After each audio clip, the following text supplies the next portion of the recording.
Perfect. All right. So today we have Cale Hennemann from Belmont University, assistant coach, former player at Memphis. Cale, thanks for joining us today on Meeting of the Minds. Thanks for having me, Chase. I appreciate it. Appreciate the opportunity to talk to you today. First of all, how's things going?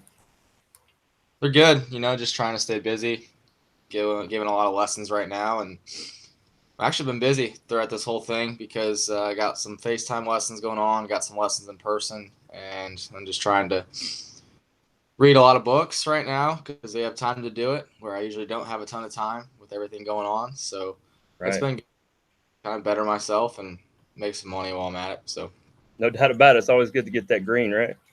sure. What's the biggest challenge? I mean, you were a pretty successful player at Memphis, one of their better hitters from what I was looking at. What's the biggest challenge from going from a coach, or I'm sorry, from a player to a coach? Because you're Well, fresh out. I mean, you just came out of playing, correct? Well, I would say, first of all, I've always wanted to coach. My dad was a high school coach, and my uncle coached. They coached together, and they did a really good job of holding people accountable. And they had some really, really good teams before I was in high school, and so that's really why I wanted to coach, and I've always wanted to get into it. But getting back to your question, the biggest challenge I would say is not trying to do things the way I did things because not everyone is like me. As far as I wasn't the most athletic kid. I think I really overachieved for my career with my skill set, and so you can't recruit a kid like me. Usually, sometimes it's not going to work out the way it works, just because you don't know the work ethic and all that. And then I say Right. the challenge is getting past the desire to still play. And I think that's been a big one that I've struggled with, even when I've had even more time to think in quarantine, just because you work for something your entire life and then all of a sudden you're just done. So I would say those are the big two things: is just trying to not let your playing career influence too much of how you recruit or coach, and then also just missing playing. I think that's a big one. Absolutely. Um, Getting past that desire to play, a lot of athletes struggle transitioning over from sport to their new career or whatever they're putting their focus on. You stuck with baseball. Was there any mental roadblocks that you had to overcome to get to that point of getting past it, or are you not past it yet? I would say I'm still working to get past it, and Absolutely.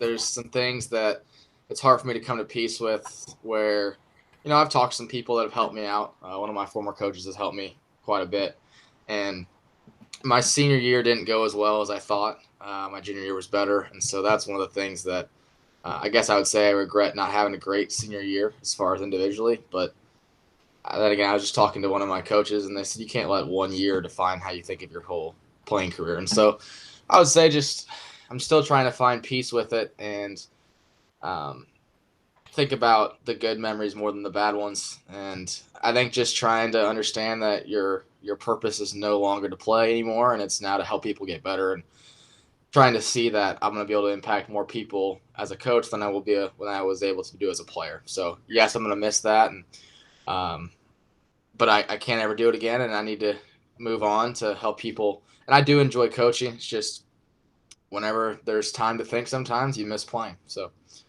I'm still getting over that, though. I would say if I had an answer for you, I wouldn't be missing it as much, I guess. Right. I get that. Looking at Belmont, looks like they started off, or you guys started off pretty well. An 8 game winning streak before COVID. 14-3. Am I right on that? Sure, you're right. And how are things going with that? I mean, did you think they're going to make a big run?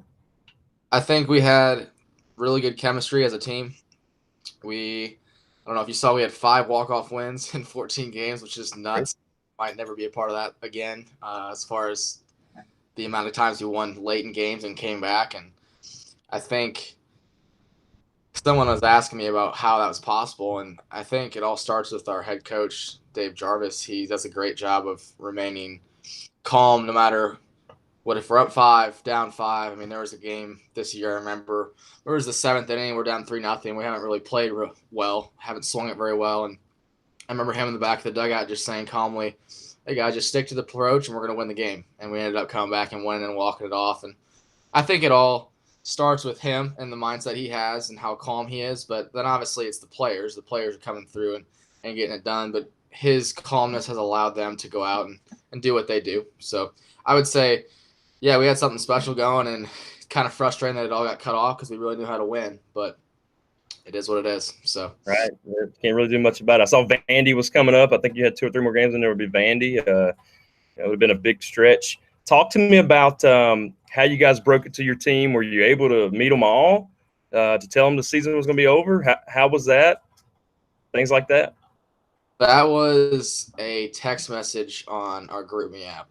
So because we had gone home from our Thursday night practice. We were about to play a home series, and I think it was against UT Martin.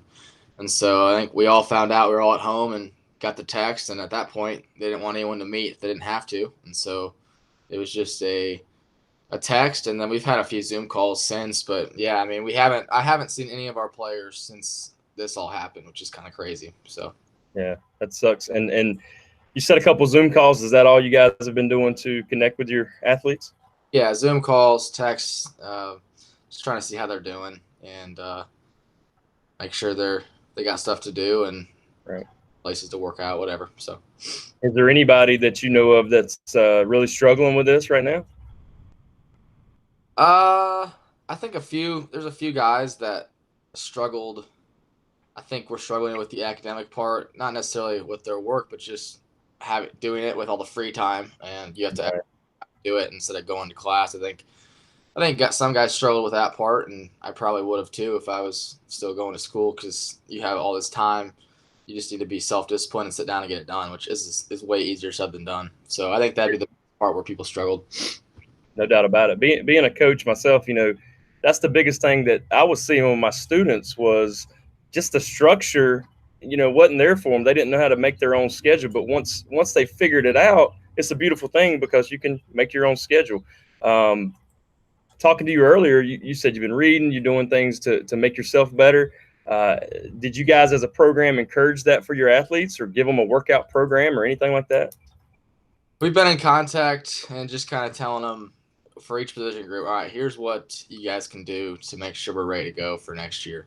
And whether it's a throwing program or our strength coach has been really, really good with getting them workouts they can do, whether it's in the gym or if they have a bag of sand, whatever they have at home, have given them ideas of what they can do, because you can stay active no matter what you have going on at your house. You can do stuff outside. And our strength coach has done a really, really good job of that and giving them some sprint stuff to do, and just trying to tell them to do what they can to stay in shape as far as baseball wise. Some people don't have access to a cage, but as stuff starts to open up, they should be able to get back and start getting into more of a routine of baseball stuff related. But I think basically just talking to them big time about hitting the weight room really hard right now, because you don't have that. You don't have this much time to get in the weight room and better yourself there. So that was the biggest focus. Yeah, we've been really on a big push for our athletes that we work with at MindZ they got to pick something to get better at during this thing. You can't focus on what you can't do. You need to focus on what you can do. And that's something that a lot of people struggle with. So just give them that encouragement. Hey, this could be the best thing that ever happened to you is something that we've really been preaching. Going back to MindZ, baseball to me is probably the most mental game there is. If you were to put a number on it, what would you say the percentage would be? How much percent does MindZ play into baseball? I would say maybe more. It's so hard to put a number on it, and I know you're not looking for a specific number, but it's up there, that's for sure. I mean, the famous quote of Yogi Berra is baseball's 90% mental. So, yeah, it's definitely up there, that's for sure. Yeah, and we know how to, train the physical aspects, working out. You've talked about that a lot.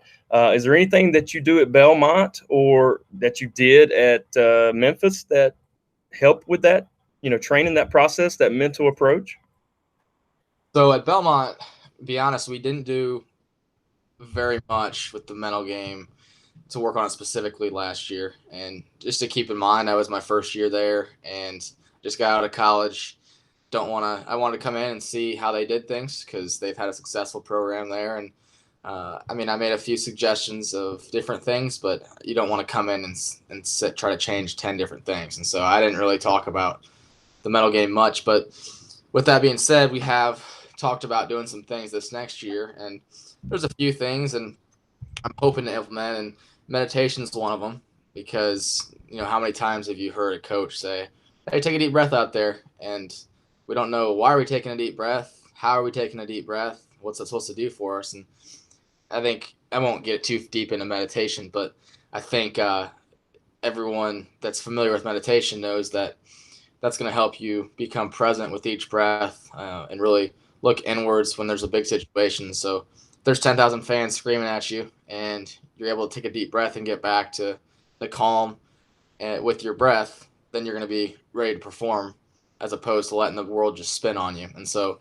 Right. I think meditation is huge. It's helped me a lot. That's one of the things I've been doing actually to help me deal with missing playing. So I know it's helped me.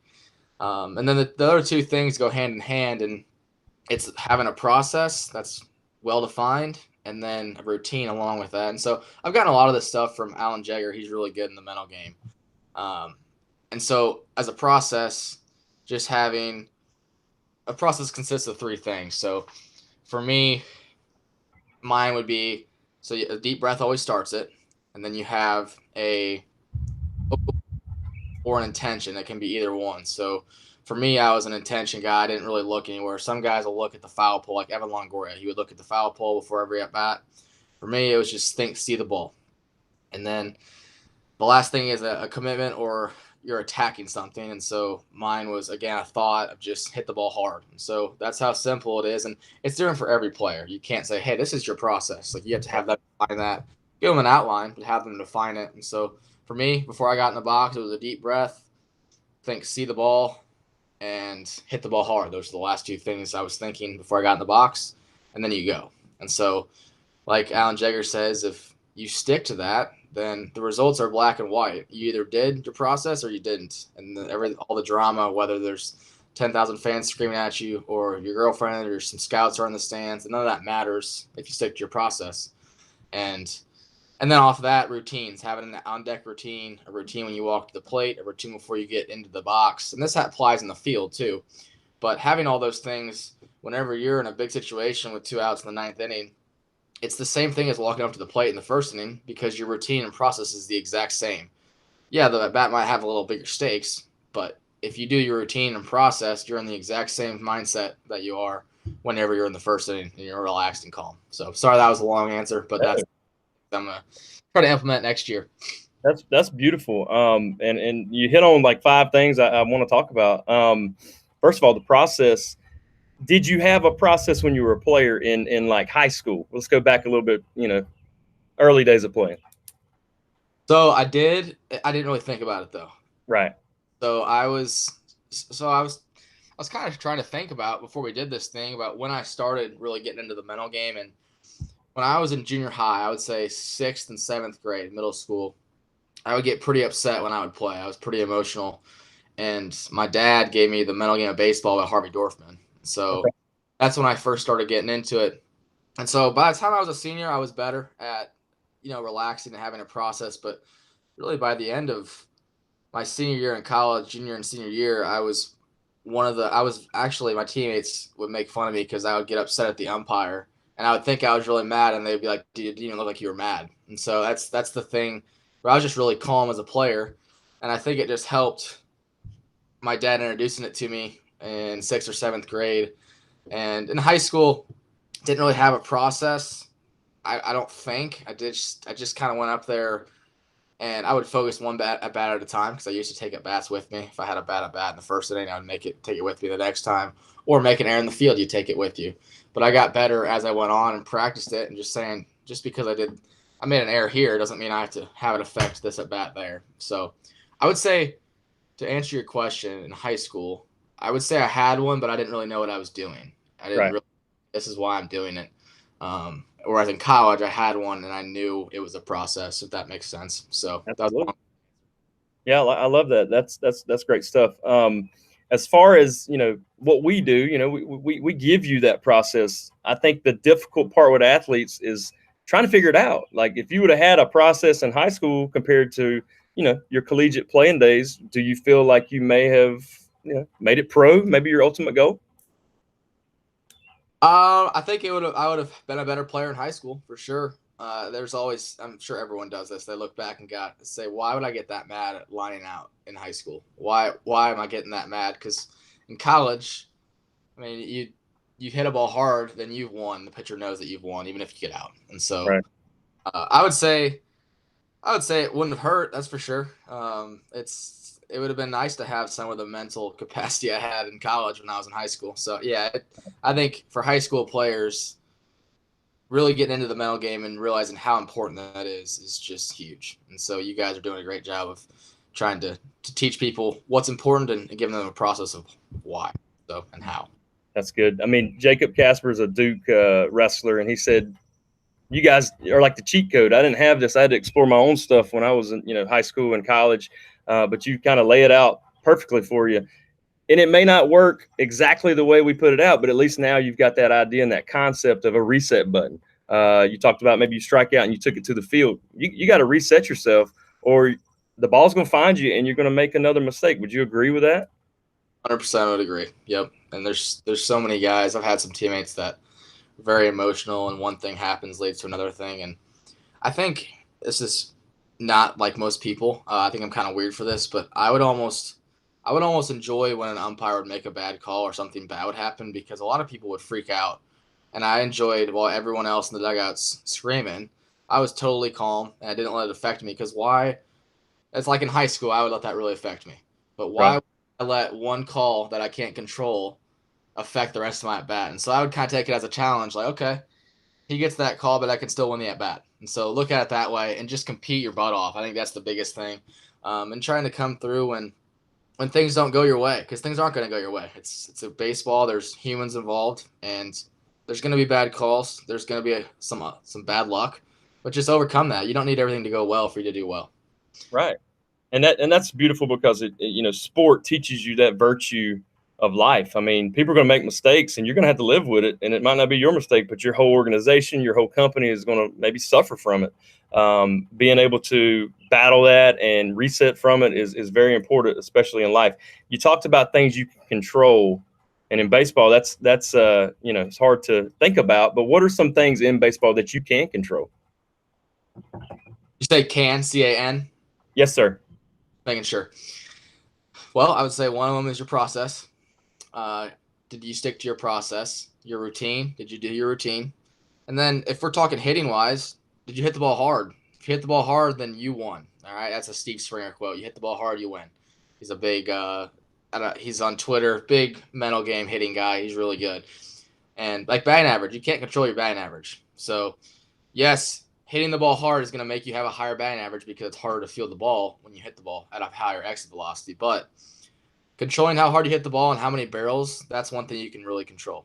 Controlling what pitches you swing at, that's another thing that you can control. And then just your mindset, your approach. You can control your approach at the plate. All that stuff is stuff you can control. I know we've talked a lot at the plate, and then in the field, stuff you can control is, again, your process and routine before each pitch. Did I attack the hop the way that I wanted to? Was I aggressive going to get the hop, or did I sit back and let it play me? Those are all stuff you can control. So and I'm sure there's definitely more out there, but that'd be some of the main ones that I would say you can control. That's great. And to me, that's a lot of, you kind of mixed in physical and mental processes there as far as that goes. One thing that the three things that we always talk about we can control at MindZ is our attitude, our effort, and our aggressiveness. And that's the only thing we want our athletes to focus on. When they're focusing on how hard, the guy's throwing, or how nasty his slider is, or how awesome his curveball is, they're taking the focus off themselves and they're putting it on them. And they're actually, glorifying them and making them better than they probably are, or probably deserve to be getting that credit. So we always talk about attitude, effort, and aggressiveness. Would you say that would go hand in hand with baseball too? I would totally agree. And one thing I left out that's really important is being a good teammate. You can control being a teammate no matter if you're 0 for 4 or 4 for 4. No one likes the guy that's only happy when he's 4 for 4. So right. Good teammate no matter what the circumstances are. But, yeah, you're spot on with that. I think being a great teammate is awesome, awesome thing because you might be the pitcher and you're pitching a great game and your shortstop makes an error that puts a guy on second or whatnot. Are you going to forgive him, or are you going to be thinking the whole time about how he screwed up and now the game's on the line and now you got a runner in scoring position? I mean, you take the focus off of what it needs to be on, and that's in baseball, which is so hard, is every pitch. Like you have to be focused on every pitch, and that's so hard to do. Would you agree with that? Well, and I think you need to break it up into segments. So each pitch lasts at the most 7 seconds. And Right. so just having – you can have a circle. That's what I like to use. I coach our outfielders there, and I like to use having we call it our circle. And so when you step into the circle, you're locked in for 7 seconds or how long that play is. And then when you step out, you can think about whatever you want. If you want to think about your girlfriend in the stands, I don't care, because as long as when you step back in the circle, you know the situation, what a ball requires that comes to you, what's going on, and then you're locked in on that pitch. You can't expect a guy for block in for 4 hours during a baseball game. There's been a done that the average gameplay is 8 to 13 minutes in a game. Like actual gameplay is 8 to 13 minutes because everything is that's over 3 hours of just standing there doing nothing. So you got to make good use of that. You can't be thinking about the game the entire time, or you're going to wear yourself out. That's a great study. 8 to 13. I'm writing that down. 8 to 13 minutes of game time. Yep, I've heard that one. I forgot where I heard that one. I've heard it from multiple sources though. So, you talk about that circle, and I want to kind of relate it to what we do. Reset button, not reset button, a switch. So they're totally focused once they hit that switch. And to me, it sounds like the circle is the switch. As soon as they step in the circle, they're locked in. They're predator thoughts. The pitch is over, foul ball. All right, you get out of the circle. You can do whatever you want to do. Get back in the circle. Now we're focused again. That switch has been hit. Is that? Am I describing that correctly?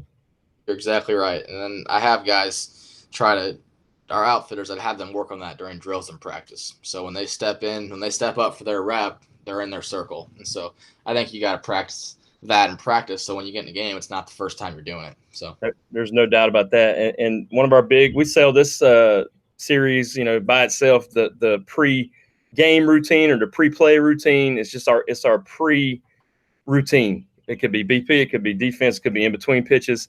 You have to know exactly what you're going to do, and you have to practice that. And if you don't, you're not going to be able to do it in a game or a competition.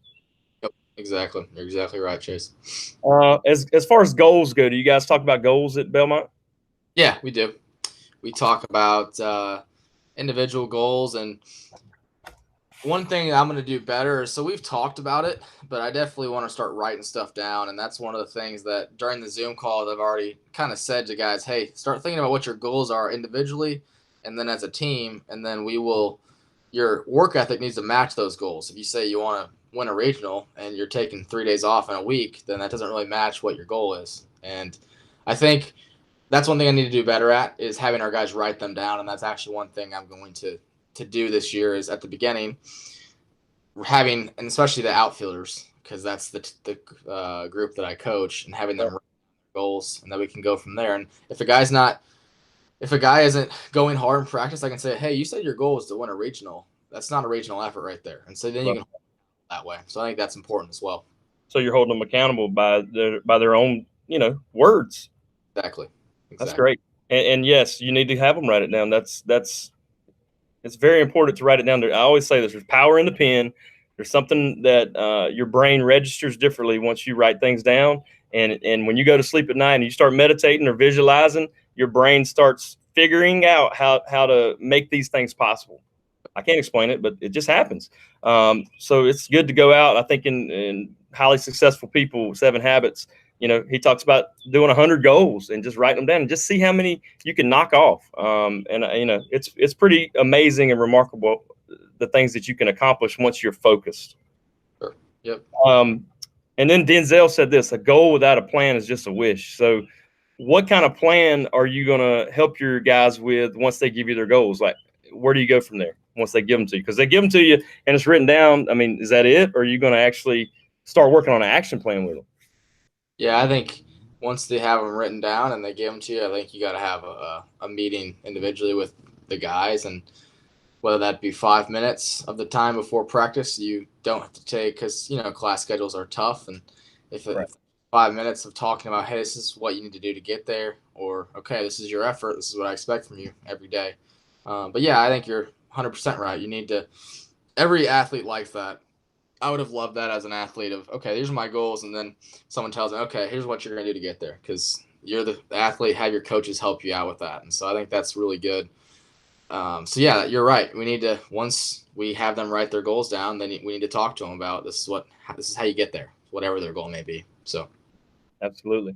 Talking with Cliff Godwin, I'm sure you're familiar who that is, right? I got an opportunity to interview him, East Carolina baseball coach, and we chatted before we talked on this call, and you said, you played against him quite a bit. He has his guys submit a schedule for everything they're going to do throughout the week. So each baseball coach will be assigned a few players, and they have to hand it in to them about their whole schedule for the week.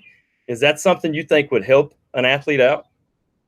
Yeah, that's pretty good. I think it depends on the guy. I think some guys would like that, some guys wouldn't. I think for me, I was a guy who would plan my weeks out, so I would like that. But yeah, I mean that's pretty good right there, and I think there's definitely some value to that. Absolutely. Just a couple last things. Visualization, is that something that you have played with in the past? Yeah. So I didn't necessarily know. That's another thing. My uncle, he coached with my dad, and so they coached me in high school, and that was one thing that he talked about as early as 7th, 8th grade, of visualizing success, and because everything happens twice, first in your mind, then in the field, or during the game, and so that's when it started. But it got to the point where in college, every night before I went to bed, I would visualize barreling the ball, fielding a ground ball cleanly, and then before games, I would always know during the weekend who the probable starter was, and we have video to be able to see them. And so I would know who's on the mound, and so I could actually take at bats in my mind against the guy who I knew they were throwing tomorrow. So that's what I would always ask our hitting coach. I always ask him, okay, what is it this weekend? Is it right, left? And then I would know who's throwing, what their stuff is like, and technology's gotten so good my senior year that we had every pitch that any pitcher had thrown, and so it really allows you to visualize the night before, so you've already had at bats against that guy. So I think visualization is huge. All right, now the visual part, talking about visualization, is that all you do, or do you incorporate anything else into your process? As far as, what do you mean by that? Process, like during the game? Okay, so your process of actually doing the visualization, is it just a mental picture playing in your head, or how would you describe that process?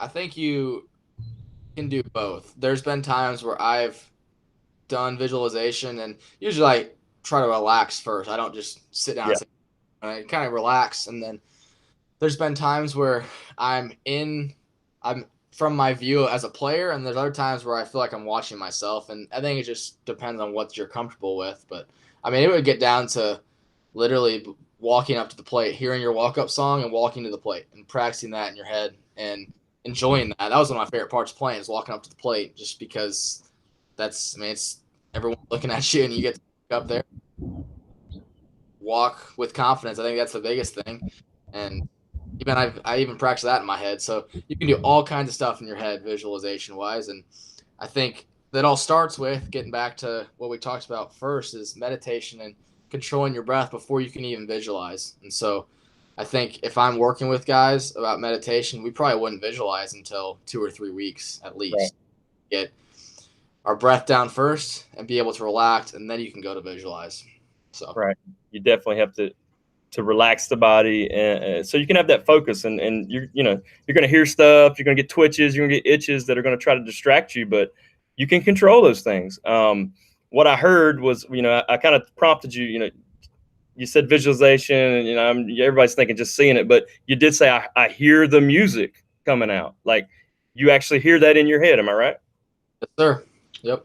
And so not everybody can incorporate all 5 senses. Would you say that you could?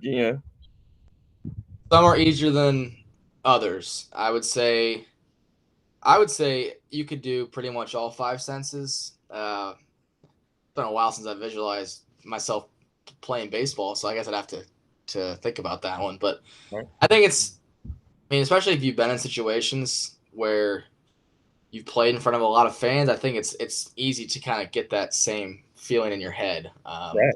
Even if you haven't, watch a video of a big crowd and then imagine that you're walking to the plate and then do it in your head. I think I would say most of my senses are things. I'm smelling the air, and my uncle actually did a really good example whenever I was in 7th, 8th grade with our guys of we literally laid in our back and worked on our breathing and then tried to visualize cutting a lemon and how the lemon smelled and squeezing how sour it was. Just an example of all the senses like you're talking about.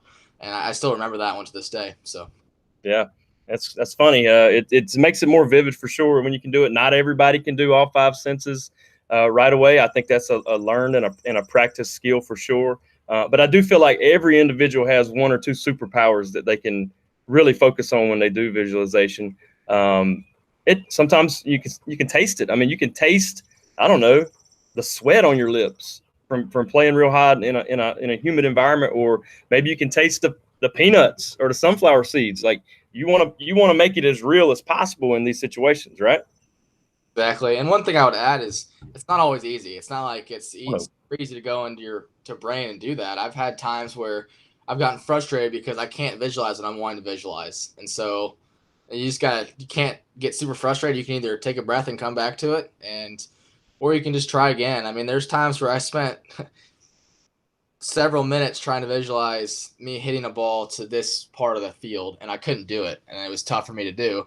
And I actually I've asked guys for help of why that is. And we had Jason Mott was our player development coach at Memphis, and he helped me a little bit during last year when I was talking to him, and he has some really good stories because of what he's had to deal with when he pitched in the big leagues. And so I think definitely don't be afraid to ask your coaches or people that can help you out if you're saying, okay, I can't do this like I want to do in my mind. Why would that be? And then just go from there, and they're going to help you get pointed the right direction, which is what you guys do. That's a perfect question for one of your clients to ask you guys. right.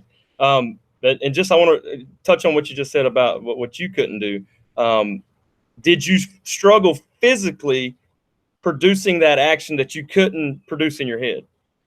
So that's part of it is I wasn't great at doing that physically, and so it's tough for you to do it mentally when it's tough for you to do it physically. So Absolutely.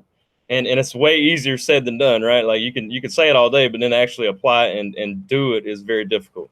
yep. And I would say the coolest thing about that is that was my last fall, and so I was visualizing driving a ball to the opposite field gap, and so to left center. I was a left-handed hitter, and I kept visualizing it, and finally I did it in a fall scrimmage, and it was the coolest thing ever because you've done it in your mind before, and finally it happened. So I thought that was pretty cool. But you feel like you've been there before, right?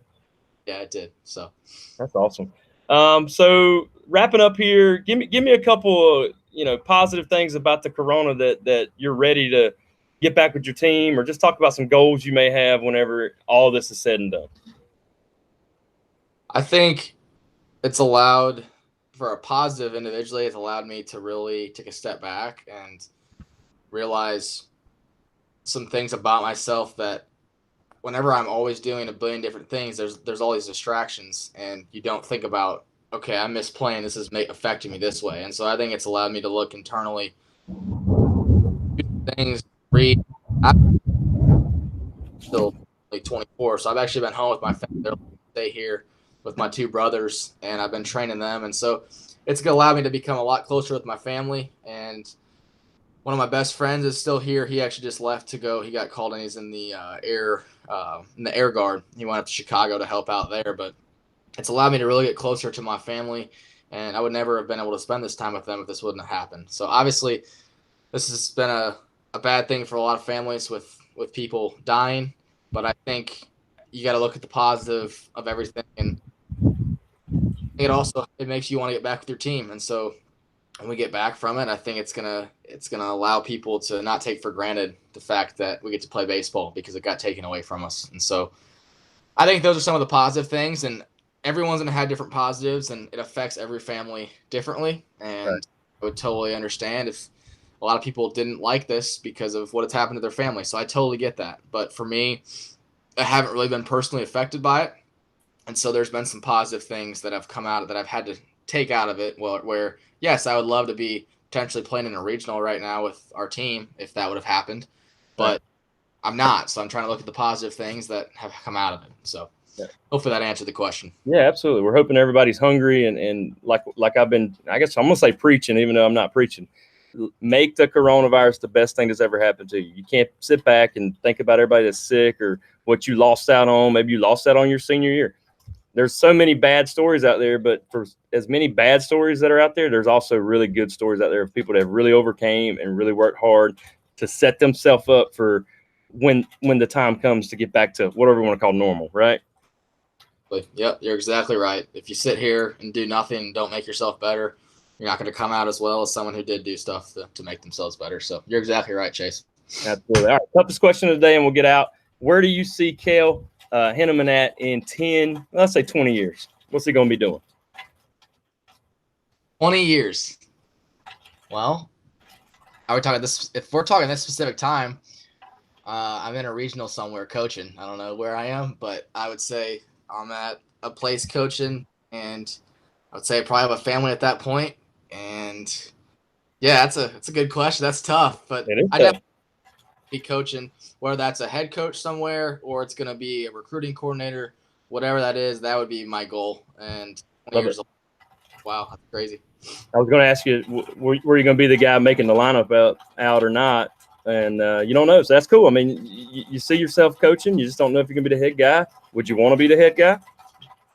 I think eventually at some point, but I have no issue with being under a really good head coach. And one of my buddies, we've talked about coaching together, and I don't care if I'm the head coach, he's the head coach, whatever. I think it's also cool if you're the recruiting guy that, okay, I would be an infield hitting guy. And so that's my guys instead of being a head coach and worrying about everything. Right. Coaching as much. So I don't know. I guess it just depends on where I am at that point in my career. But yeah, I do want to be a head coach someday. I just don't know when. So great. Well, look, I really appreciate your time. I think it's been a very enlightened conversation, and I'm hoping the baseball guys learned a lot from this about visualization, meditation, deep breathing, reset button. And if there's anything that Baseball Mindset can ever do for you guys, please let me know, and I'd be happy to help out. I really appreciate it, Chase, and hopefully I didn't ramble too much on here. So you did great, man. Appreciate your time, Cale, and hopefully see you real soon, man. Thanks, Chase. Take care. Take care, buddy. Bye-bye.